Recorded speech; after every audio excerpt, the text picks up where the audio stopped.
Ողջույն, Գործարար Ալիքի եթերում վերադարձող կապիտալ հաղորդումն է։ Մենք խոսում ենք նախկին սփյուռքահայերի հետ, որոնք որոշել են դառնալ հայրենադարձ։ Այսօրվա մեր հյուրն է Արմինե Պանոսյան։ Ողջույն Արմինե ջան։ Բարև ձեզ։ Դուք երբ եք հայրենադարձել ու ինչի համար։ 2015-ի օգոստոսի 15-ին 10 տարի առաջ արդեն որոշել եք վերադառնալ որտեղից։ Լիբանանից, Բեյրութ։ Այն ժամանակ թերես վերջին պրոբլեմները չկար, նավահանգիստի հետ բայթումը չկար, տնտեսականը չկար, դուք վերգացաք ու ասացիք, որ վերջ սփյուռքի ու կանք ավելի ուժեղ որոշումը, քան պրոբլեմից հետո գալը։ Ոնց է եղել այդ որոշումը, հասունացել է դարիներու ընթացքում, ոնց է եղել։ Նախքան ամուսնանալս բնականաբար ես շատ էի ուզում, անգամ մտածել էի այստեղ կամ ամերիկյան համալսարանում իմ մաստերս անեմ։ Երևի ինչ որ պատճառներ կա, ինչը ստացվեց, հիմա չեմ հիշում։ Բայց այցելում էիք հաջող։ Միշտ, այո, մանավանդ որ մեծ քույրս այստեղ ամուսնացավ, այստեղ հաստատվեց։ Աջանաբարները ինքը բացեց։ Ինքը բացեց։ Հա, ուրեմն 20 տարի առաջ։ Ինքը 20 տարի առաջ եկել էր ու միշտ ասում էր վերադարձեք, դուք եկեք, բայց ուղղակի չէր ասում։ Բայց դե որ ընտանիք կազմեց երեխաներ ունեցավ, համարյա ամեն տարի մեկ այցելում էինք։ Ու սկիզբը իրականում այդքան ոգևորված չէի վերադառնալով, որովհետև գամբաներ ավելի պրիմիտիվ տեսնում էի կյանքի լայֆստայլի հետ կապված, որը մենք սովորել ենք Բեյրութում, մի քիչ տարբեր էր։ Բայց քիչ-քիչ տեսա ինչքան արագ է զարգանում, այսինքն 2015-ից մինչև 18-19 բացահայտ էր այդ զարգացումը, այո։ Ու Լիբանանում չէր զարգանում։ Լիբանանում դե գիտեք Լիբանանը ոնց է, այսինքն գա լավ օրեր Լիբանանի, հետո վատ օրեր, հետո շատ վատ, հետո էլի լավ։ Ոդանկավոր, ոչ միայն վատ։ Հա, իրականում անկայուն եւ չգիտես ինչ է, սպասվում մի քիչ շատ տենց լարված վիճակ էր։ Ու շատերի վկայությամբ այդ նկատում ես, երբ երեխա ես ունենում կամ ամուսնանում ես, ուզում ես ընտանիքի աբակայի մասին խոսալ, չէ՞, մտածել։ Այդ շատ կարևոր ձև է, որ տեսնում ես, որ ենթադրենք Լիբանանում կամ բادرոց մոտ երկիրներում ինչ ես անցել էի, հիմա չես ուզում որ երեխատ նորից դրա մեջով անցնի։ Այո։ Ունդեղ կարող է դեղա որոշումը եղել, ոնց է ցեր ամուսնությունից հետո ամուսնու հետ կամ ինչպես էր ցեր գարձիկները իրար հետ շփվելով ամուսնու հետ, ինչ էր ինքը մտածում։ Որ ճիշտն ասեմ, ամուսնությանը սկիզբից չէինք մտածում, բայց երեխա որ ունեցանք, ընդեղ ունեցանք։ Այո, Լիբանան ունեցանք 2009-ին, հետո Սուրիո այդ պատերազմը եւ 2015-ին իմ փոքր քույրս այստեղ ամուսնացավ։ Եվ երբ իբր տուրիստ այդ վերջին այցներ մեր 14-ին կներեք, որ եկանք եւ չուզեցի վերադառնալ անգեղծ ասած, ավելի կյանքը ուրիշ ձև տեսա այստեղ, ինչը որ չէինք տեսնում Լիբանանում, սկսած ավելի ճիշտ եք որ ասեցիք երեխայի կողմից անկյունից նայելով տեսա այստեղ ինչ կան բաներ հնարավորություն կա երեխան ավելի հանգիստ մեծանալու, սկսած այքիներուց կամ լարված ձերքից բռնած չքայլել ճանապարհը մոլերը ամենից առաջ իրեն մտածելով անվտանգություն, պատերազմի այդ Լիբանանի այդ վտանգների հետ կապված ու թեպետ նաև հայ մնալը որպես բան։ Իհարկե։ Այդ դրա մասին մի քիչ խոսացեք, որովհետև եկել ենք մի սերունդների, ոչ միայն Լիբանանում, աշխարհով մեկ սփյուռքի, որը ունենք այդ մեծ պրոբլեմը, որ մեր երեխեքը վտանգի դակ են, իրենք արիտից արիտ են հայ, մնացած դարվան օրերը իրենք ոչ մի բան ոչ անում են, ոչ էլ զգում են հայկական առումով, շատ քիչ դոգոս է այսօր բահբանվում։ Այդ դրա մասին խոսացեք, նույնիսկ Բեյրութում որ նկատվում էր որպես ուժեղ քաղուտ։ Կարելի է ասել, որ մեր տղանք հայկական դպրոց էր գնում, բոլոր հայկական տոները, ավանդությունները ամբողջը պահում էինք, եւ մեր ընտանիքը իմ դաստիարակությամբ շատ հայասեր, patriotic, այդպես ենք մեծացել, նույնը շարունակում էինք մեր երեխաների հետ։ Բայց ինչքան ջանք է պահանջում, հավելյալ ջանք, նախ որ հայությունը պահպանես ու կողքին որ նաեւ կարողանա շփվի արաբների հետ, լիբանանցիների հետ, տեղացիների հետ, որ մեր նման էլ չի լինի, հա, արաբներից շատ մեգուսացած, դա էլ ճիշտ չէ, so balance-ը պահելը դժվար էր, երբ այստեղ տեղափոխվեցի, նախ ես եւ տղաս եկանք, մի տարի հետո իմ ամուսինս։ Նկատեցի, որ ընդհանրապես ջանք վեճ չէ այստեղ, այդ ավելորդ ոչ ջանք ցես գոմից, ոչ ստրես իր գոմից։ Երկու խնդրեմ գանդեր, որոնք դու առօրյայիդ մեջ մտցնում ես որպես սպիրկահայ։ Գալիս էստեղ դրանք հանում ես ու կենտրոնանում ես թասերի, կորձի վրա։ Այո, որ դպրոց գրանցվեց արդեն առաջին դասարան էր, չնայած մանկապարտեզ գնացել էր Լիբանանում, բայց այստեղ ավելի stress free էր, education-ն էլ, այնպեսի դպրոց ընտրեցի, որ այդ շատ հին ձևերով չլինի, այլ նոր, այլ ընտրանքային ձևերով լինեն ուսուցումը։ Եվ ամեն ձևով ավելի շնչում էինք, հա։ Հանկեստականի տարեկան էր ցերի զդիկ բարի։ Հիմա որ երբ եկավ 5 տարեկան էր, 6 պիտի լիներ արդեն։ Շուտով հարմարվեց։ Շատ շուտ, անգամ լեզվին, ընկերների միջավայր։ Արևելահայերեն, արևմտահայերին էլ պետք էր շուտով լիներ, այդ արդեն այդ դարիքում դժվար չի կարծում։ Դժվարություն չէր, որովհետև դպրոցում արդեն սկսեց սովորել, խոսել ընկերների հետ, լսածը կրկնում էր։ Իհարկե։ Այդ էլ լավ էր, բայց տանը միջև հիմա մեր հետ արևմտահայերեն է խոսում։ Դե լավ, այդ երկուսն էլ ունենալը հարստություն է, այո։ Արմինե ջան, դուք վերադարձակ իհարկե ծեր քույրս տեղ էր դարիներով, բայց այդ բան չի նշանակում կորձ աշխատելու եւ ցանկի առաջին քայլերը անելու առումով։ Դուք ինչպես էր ծեր առաջին քայլերը դժվարություն կար վստահեմ, բայց ոնց հաղթահարեցիք եւ ոնց սկսաք աշխատելու, որ ապրեք։ Այստեղ բագակից բացեմ եւ ասեմ 2014-ին երբ պլանավորում էինք ամուսինս եւ ես իհարկե առաջին բանը աշխատանքն էինք մտածում։ Ես այն ժամանակ աշխատում էի անգլերենի հրատարակության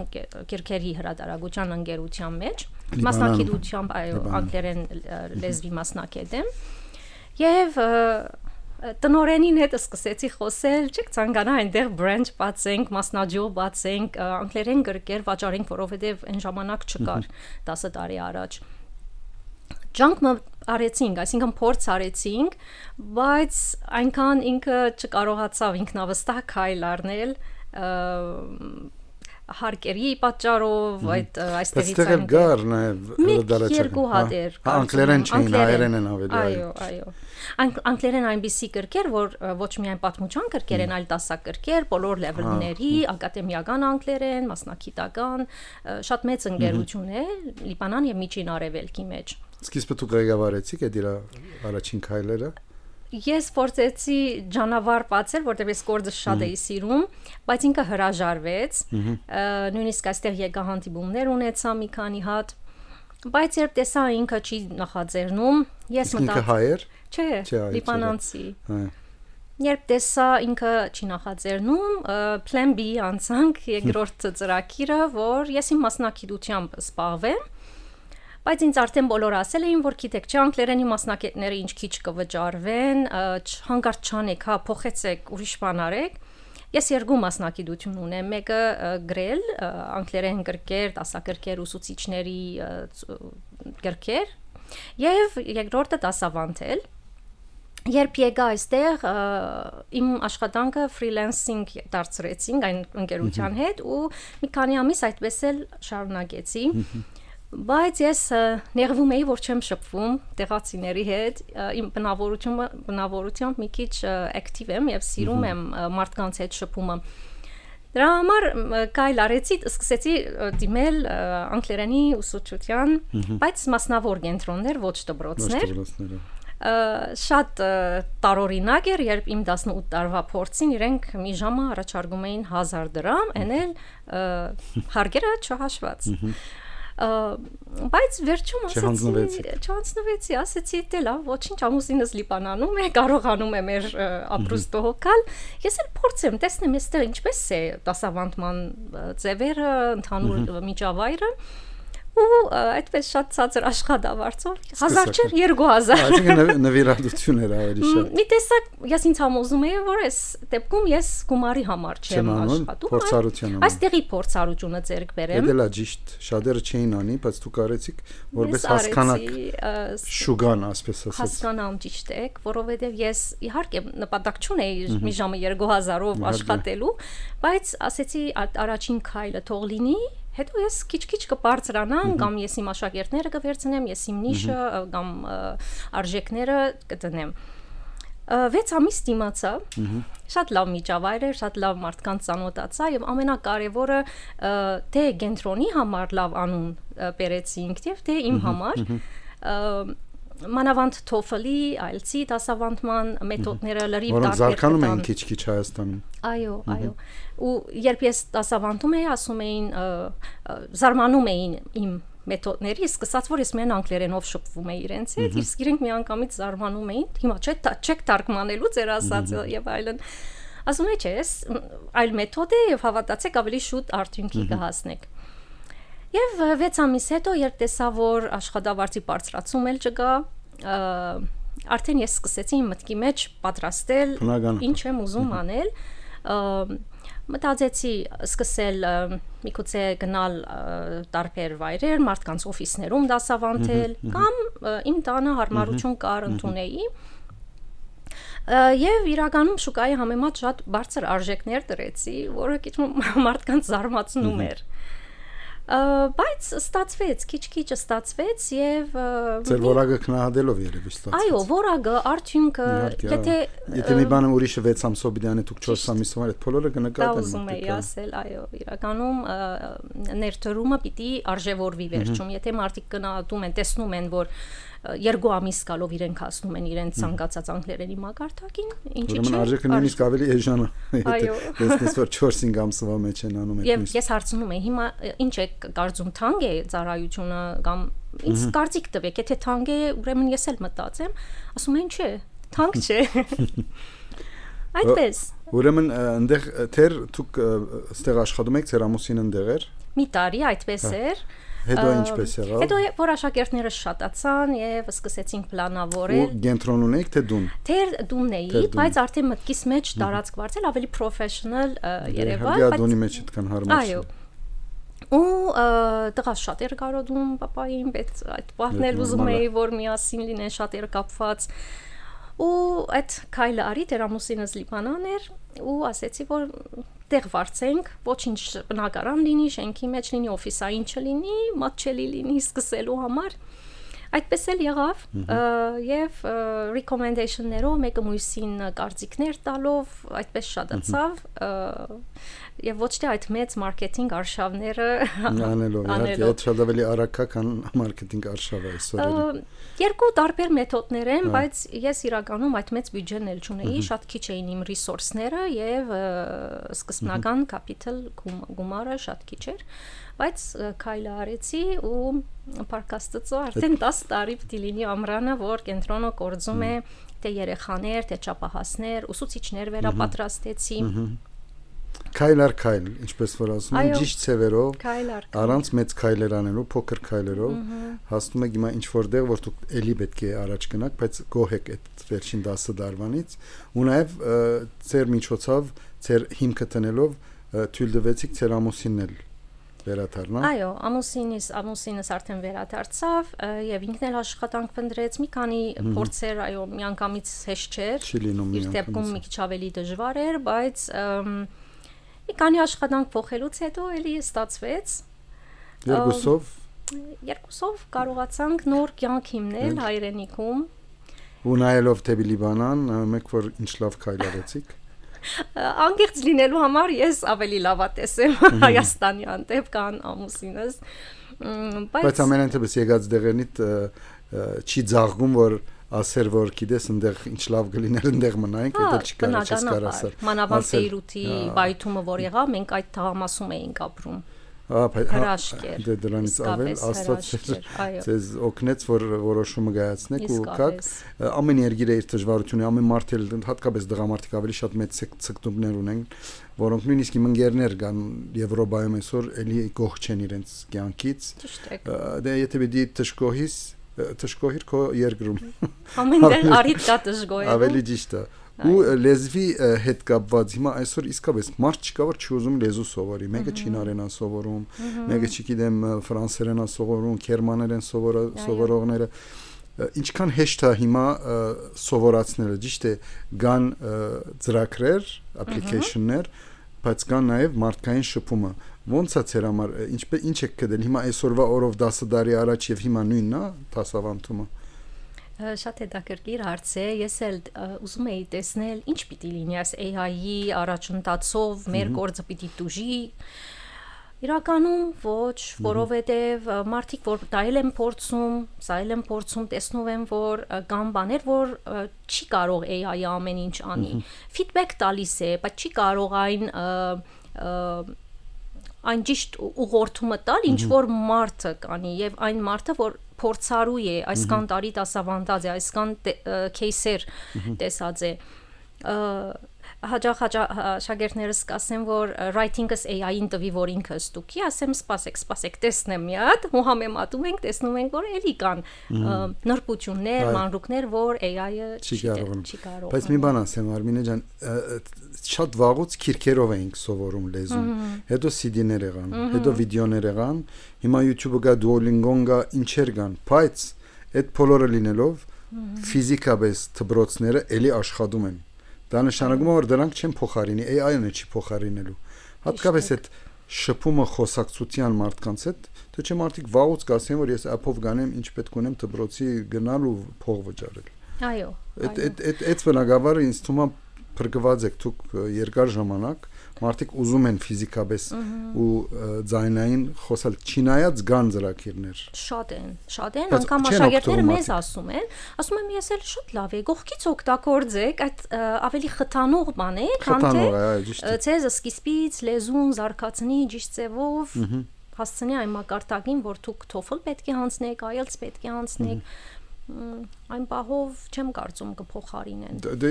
ապացուցվում է, չէ՞, քրքիցը սկսանք հասանք մինչև ծրագիրներ ու էլի դրանք մեծ բանով չեն օգնում։ Ու դուք դարիքային սահմանափակում ունեք։ Ճիշտն ասած, ոչ, բոլոր տարիքների համար է։ Երեխաների սկսած 3 տարեկանից ընդունում ենք, բայց ավելի փոքրերել են նախորոք ընդունել, բայց հիմա որոշել ենք 3-ից վեր։ Փոքր խմբերով ենք անում, դա էլ մեր կենտրոնին առավելությունն է եւ ծնողները շատ են ողջևորվում դրանից, որ անհատական մոտեցում կա։ Այդպես պատանիներ, չափահասներ, մինչեւ 55 եւ պլյուս տարեկան գալիս են։ Ամեն մեկի համար տարբեր ծրագիր կա։ Տարբեր լեզուներ։ Իրականում հիմա կենտրոնացել ենք անգլերենի վրա։ Եւ ոչ հայերեն սովորեցնել, այդտեղ հայերեն եք սովորեցնում, արևելահայերեն, այն մարդկանց համար օտար երկրացիներ, որոնք պետք է բիզնես հիմնեն իրենց on-line-ով, թե ֆիզիկապես եւ on-line, իրականում երկուսն էլ ունենք։ Այդ որ թեստին պատրաստվեն citizenship թեստի համար անգլերեն մինիմալ անգլերեն նաև շուգայի համար եթե ստեղ են ուզում ապրել նաև այդ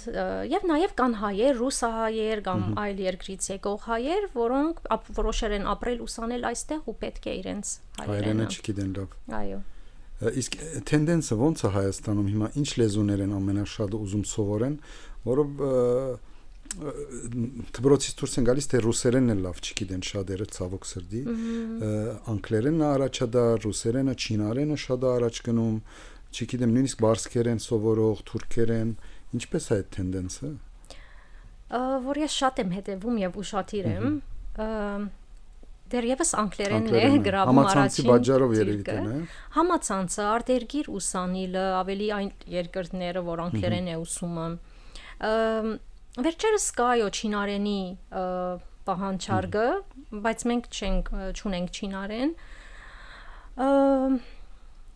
Այնպես որ ես միշտ նկատում եմ, որ շատ հաճախ մարդիկ հարցնում են անգլերենի։ Նույնիսկ մեծահասակներ, որ սովետի ժամանակ են եղել, հիմա իրենց շատ պետք է իրենց կորձի մեջ անգլերենը, որովհետև ուր որ գնաս, եթե անգլերեն քոնե խոսաս, քեզ շատ մեծ օգուտ կբերի։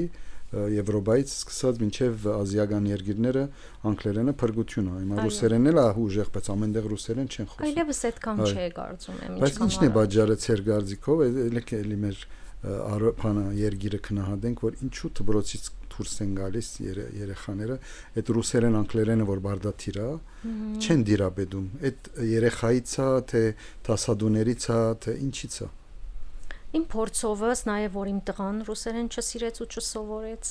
եւ բացի դպրոցից ես 6 ուսուցիչ եմ տարբեր փոխել ռուսերենի համար։ 5 տարեկանից 5 տարեկանից այստեղ չսիրեց լեզուն ու իր լեզվական օդար լեզու անգլերենը սովորել է ֆրանսերեն, գերմաներեն, շատ լավ է ընկալում, դա չէ խնդիրը։ Չի զարգանում լեզու ուսուցանելու մեթոդները, մոտեցումը մնում է հին։ Եվ չնայած որ այսքան սեմինարներ, conference-ներ կամ teaching workshop-ներ լինում են British Council-ի կողմից կամ այլ, բայց ցավոք դեռ իմ մոտ գալիս են 11-րդ, 13-րդ դասարան ու ասում են առաջին դասարանից անգլերեն են անցնում, բայց չունեն համապատասխան մակարդակ։ Իրականում մակարդակ էլ չեմ տեսնում։ Չկա, դե նույնիսկ դա ուսուցիչի մակարդակը մենք գնում ենք մեկ-մեկ ծնողայինի, դեսնում ես որ ուսուցիչը թեր չի դիրաբեդում։ Այդ էլ որովհետև իմ ուսանողներն են ասում, որ լուրջ, օրինակ վերջին դեպքերից ասում է լուրջ Santa Claus չասենք, Santa Claus-ը չէ ճիշտը, ասում եմ չկա Santa Claus, it's Santa Claus, հիմնական մինիմալ բան է, չէ, որ անգլերենի vowel-ները չեն համապատասխանում հայերենի ձայնավորներին, չի կարելի ձայները թարգմանել։ Շատ բան կա անելու իսկ իրականում Տիրան ջան ուսուցման մեջ եւ եթե կան մարդիկ որ ինձ լսում են եւ ուզում են իսկապես ուսման մակարդակը բարձրացնել, դարձնել ավելի հմտությունների վրա եւ ոչ անկիրանել, թարգմանել, արտակրել, բարդատրել, այնպես անել որ լեզուն նախ պիտի սիրի աշակերտը, որպեսզի կարողանա սովորել, զարգացնել, օգտագործել։ Հարգանքս բոլոր ուսուցիչներին իհարկե կան, լավերը կան, բայց մեր դպրոցները շատ գործ կա այստեղ անելու։ Բերել դրսից մասնակետնել, որակավորել ուսուցիչներին ու բացի դրանից ուսուցիչները միայն որակավորվել չէ, պետք է գիրարեն ու մեկը իրենց գողքից նայի ու ֆիդբեք տա, գնահատի ու այսպես զարգանա։ Շատ ուժեղ process-ը, որ համաշխարհային խնդրեմ է, դասավանդումը, նույնիսկ եվրոպական դպրոցներում մարդիկ կա, որ դուրս են գալիս եվրոպացիներ, անգլերեն չգիտեն, մանավանդ դպրոցում անգլերենը բարդաթիր է։ Ու սա է զարմանը, ինձ թվում է մի հատ կորձիկ կա, որ երևի մանկավարժականում, որտեղ որ մարդիկ սովորում են, դա լինի դաստեղ կամ ուրիշ երկիր, այդ ոնց է փոխանցում քո գիտելիքը, կարող է շատ մեծ գիտելիքներ ունենաս, բայց չես կարողանում հաջելի ցեվով փոխանցես այսօրվա դժվար երեխաներ ունես, երեխաները 5 րոպեում եթե ցանցրանան, ինքը չի լսում քեզ։ Այդ ձևը ոնց է, մենք մեր ժամանակ իմ դպրոցում մի հատ ֆրանսերենի տասադուգար, որ գալիս էր սկսում էր գիտեք երեք ինչ ֆիլմը դիտեցի, ու սկսում էր ֆիլմի մասին խոսալ, շատ հաջելի ֆիլմ էր, մենք բոլորս աչքերից ինձան լսում էինք իրեն ու դարվա վերջը բոլորս լավ քնահատականներ են ունենում, զարմանում ու անհամբեր սպասում են այդ տասին։ 2 տարի հետո ուրիշ տասադու եկավ, ինքը շատ լավ գիտելիքներ ուներ, քիրքը բացում էր, սկսում էր գարտալ, բացադրել, բոլորս հորանջում էինք գեսից ու այդ դարվա քնահատականները բոլորոնց լավ չէր, ինքը չէր գիտեր փոխանցել ճիշտ ձևով։ Այդ ինձ թվում է ցիրկա, բայց ինչքան այդքան ցիրկով ուսուցիչներ կգտնես, որ իր գիտելիքները լինի դա մաթեմատիկա կամ լեզու կամ հայոց պատմություն կամ ուրիշ բան, ինքը ճիշտ ձևով, հաջելի ձևով փոխանցի։ Դեղա խնդրեմը։ Այո, ձիրք է, հմտությունը կա, կամ պետք է հմտությունը զարգանա ու հմտության զուգահեռ այդ ուսուցիչը ինքզինք զարգացնելու ճանապարհը միշտ բաց պահի, երբեք չասի, որ արդեն գիտեմ, արդեն գնացել եմ, արդեն ես 27 տարվա փորձ ունեմ ու ես միշտ պատրաստ եմ դեռ սովորելու։ Այսինքն պետք է մարդ այդ ընդհանուր հասկանա, որ շատ արագ է զարգանում ամեն ինչ, երեխաների մտածողությունն էլ է փոխվում։ Ես հիմա չեմ կարող կիրառել այն մեթոդները 10 տարի առաջվան, հիմա նույնիսկ 5 տարի առաջվան, այսօր առաջ 20 տարի էր կարող, հիմա քիչ շատ արագ պետք է փոխվես որպես մարդ։ Ստում նույնիսկ մանկավարժականներուն եւ որ ընդունելության քննություն են ան ոչ թե գիտելիքն այն նաեւ այդ մարդը ինչքան հաջելի է։ Այո։ Այդ հաջելի լինելը 50%-ն է մարդուն, որ նույնիսկ չգիտեմ, չխորանանք հիմա հումորով, հետաքրքիր պատմություններով, արորիայով, այդ մարդուն այդ բանանելով շփվելով երեխային, բայց որովհետեւ տասադուներ կա որ կյանքում հետը չի շփվի, տուն եւ ինքը 100 կիլոմետր հեռու է։ Ոնց քեզ պիտի փոխանցի այդ բոլորը կարևոր կորձիկներ են այսօր։ Ճիշտ է։ Արդեն վաղուց 30 տարի առաջ, երբ անգլերենի որ օդար լեզու դասավանդելու տարբեր մեթոդներ մշակվեցին, մասնակիցները որոշեցին դարձնել ուսանողը կենտրոնը դասարանին, համեմատած որ առաջ ուսուցիչներ կենտրոնը ու երբ եթե ուսանողն է կենտրոնը, այսինքն դու իրանց հետ ես, իրանց հետ հավասար ես, քո կյանքիցդ էլ պետք է պատմես իրենց կամ իրենք ավելի պիտի խոսեն կան թե ուսուցիչը ու այս բոլորը դարձնում է դասը հետաքրքիր ու պաստում, այսինքն նաև productive ավելի արդյունավետ։ Արմինե ջան, դուք ձեր քույրը ստեղեր, դուք ստեղեք Իսկ իդեմ մի հատ քույր ունեք Ավստրալիան, որ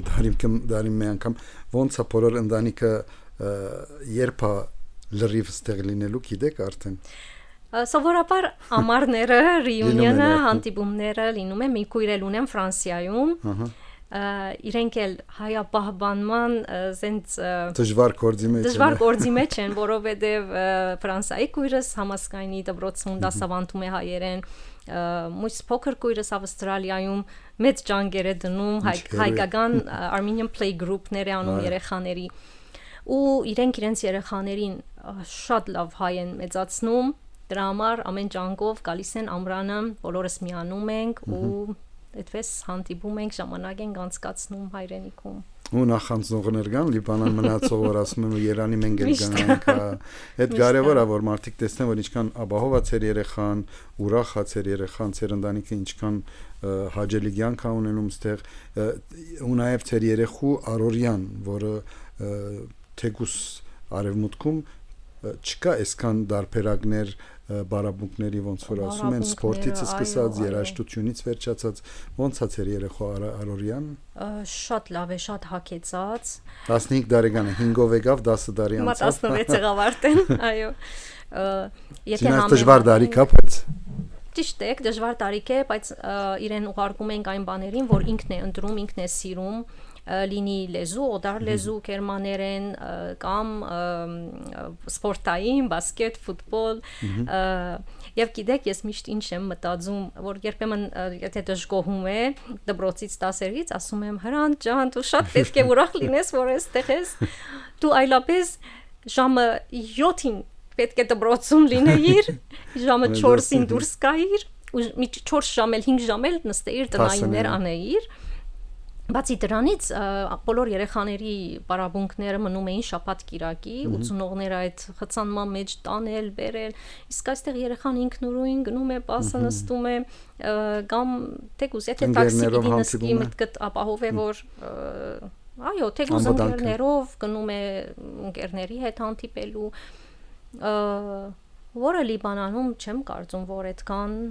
անհոգ պիտի թողեինք կամ օրինակ 7-8 տարեկանից ինքը ինքնուրույն դուրս կա գնա ընկերների մոտ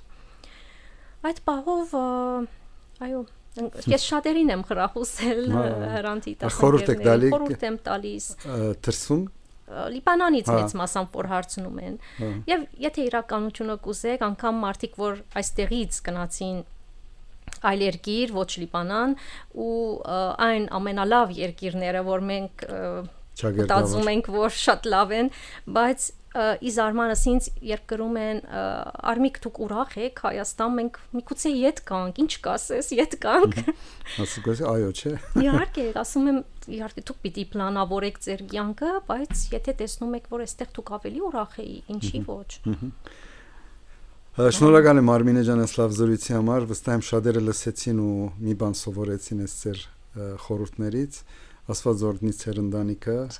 հաջողություն եմ մաղթում։ Շատ շնորհակալ եմ, ես էլ նույնպես հաճելի էր եւ ուրախ եմ հնարավորության համար։ Խնդրեմ, հաջողություն։